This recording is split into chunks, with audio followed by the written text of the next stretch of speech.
Jewe nitwa Niyokwizigira Leya, nkaba ndi umuhutukazi, mvuka mu gacimbiri Gahomba ku mutumba Gihogazi, komine Gihogazi, kandi je mfise abavyeyi bose. Jewe rero harageze igihe tugenda mu bintu vy'imigwi y'intambo, maze kugenda mu bintu vy'imigwi y'intambo twarahuriyeho n'umuhungu avuka mu Batwa. Uwo muhungu turakundana, mugana je sinashotse ndavyumva mu kubera nsanzwe nzi ko ari ubwoko bukara cyane, navuga ati je sinoshobora kubabamo. Hanyuma harageze igihe rero arambwira ati nta ngorane, barya barakara mugabo uzobuji wanje ntuzobugiye, muri bo sibo bazokubeshaho, je nzoba hafi yawe, ati nta ngorane. Harageze igihe rero muhira ndababwira ati je burya rero ndafise umuntu dukundana. Barambaza uwo muntu nuwahe, ndababwira ati n'umuhungu wahajya hakurya mu Batwa, kubera iwacu ni hafi cyane ni hajya hakurya. Baravuze ati iryo jambo ntudusubire no kuricisha mu kanwa. Je nababwiye ati mwovyanka mwovyemera, jewe nyambari je namukunze simwe mwamukunze, ivyo namwe birabasha. Barangwanya cyane nanje ndabemeza. Harageze igihe rero aca arantwara, amaze kuntwara muhira vyarabaguye nabi cyane, nuko bababaza birabababaza. Ariko ba mama kubera basanzwe ari abantu basenga, baragerageje kuremerwa n'abantu, ariko nabo bavyitwaramo neza, ntibavuze amajambo menshi. Hanyuma raje wa mugabo wanje turagumana, ca turagenda muri leta civile turandikwa, turahana n'impeta, tuca tuguma turabayaho. Ubu dufise abana babiri. Jewe kumva zuko bashaka yuko ngenda ku muntu bashaka, nanje narabahakaniye ati nanje ntigikunda, nanje ntegereza kugenda kubona yumvira, kandi jewe nyene nshaka, kuko uwo wundi naho mwomumpambire ko nanje ntamushaka ntawe ngendako, nanje ntegereza kugenda kuri uwo nanje niyumvamo, kandi nawe ategereza kuzonkunda. Hariho ubundi twakundana kandi baramwiyumvamo cyane, muga nanje naramwanse kuko nanje sinamwiyumvamo, nanje naciye niyumvamo uwo nyene, dutegereza kubana. Jewe ikintu cyatumye kanini yandamuha agaciro, namuhaye agaciro ku vyumviro yarafise, kuko mu migambi yiwe n'ivyumviro yarafise, je ntiyigeze ambwira ati uzoza uragenda guca ingero ya buri munsi.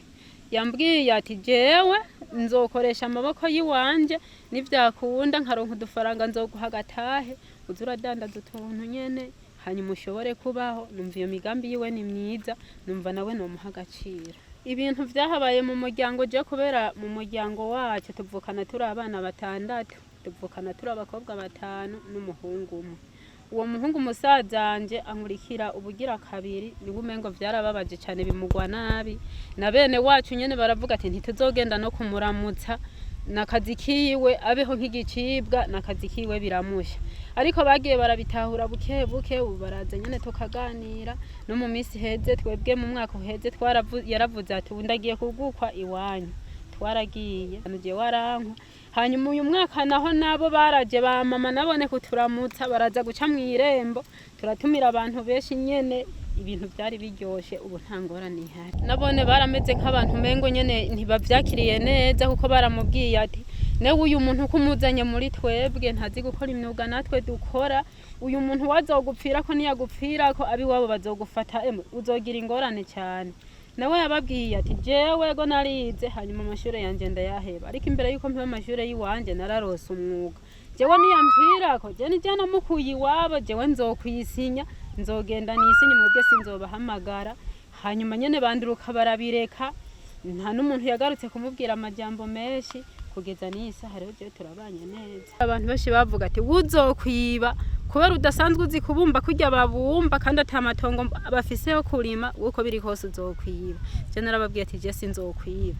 Yarambaye hafi cyane, aranyambika, aransumira. Nta ngorane rero numva binteye kuba mbana nawe, n'abantu baho nyene twagiye turiyumva namwe nyene buke buke, twanduruka turamenyerana. Ubu tumaranye imyaka irenga 5, turakwijije imyaka 5 turi kumwe nawe. Numva nyene atangorane binteye.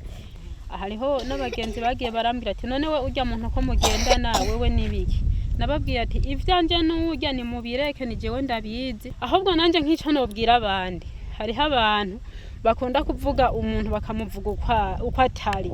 Imbere yo kuvuga umuntu uko atari, mwegera ahubwo muganira, uzosanga kumbe ivyo bamwiyumvira ko atari ko biri. Ikintu nohanura abantu bamwe bamwe bakunda kwivanga mu rukundo rw'umuntu n'uyundi, nuko bomoreka kuko nta muntu ashobora kumenya akazoza k'umuntu. Imana niyo imenya akazoza k'umuntu, bakareka kwivanga mu rukundo rw'uwo muntu, Imana yonyene izobateza iyindi ntambwe bagere ku yindi ntambwe. Abo ikintu nobabwira nuko nabone boreka kwivanga mu bintu, kuko mu bisanzwe umukobwa niwe yishimira uwo bazobana, n'umuhungu kandi niwe yishimira umukobwa bazobana, kuko umuvyeyi ntashobora kuza kwivanga mu rukundo rw'abana, kuko siwe abazogenda mw'urwo rugo ngo ashobore kubana n'uwo muntu, ahubwo yoreka uwo muntu akagenda, hanyuma uko bazobaho nyamba bavuga ati twebwe rero ko n'ubundi mwabanye ntaco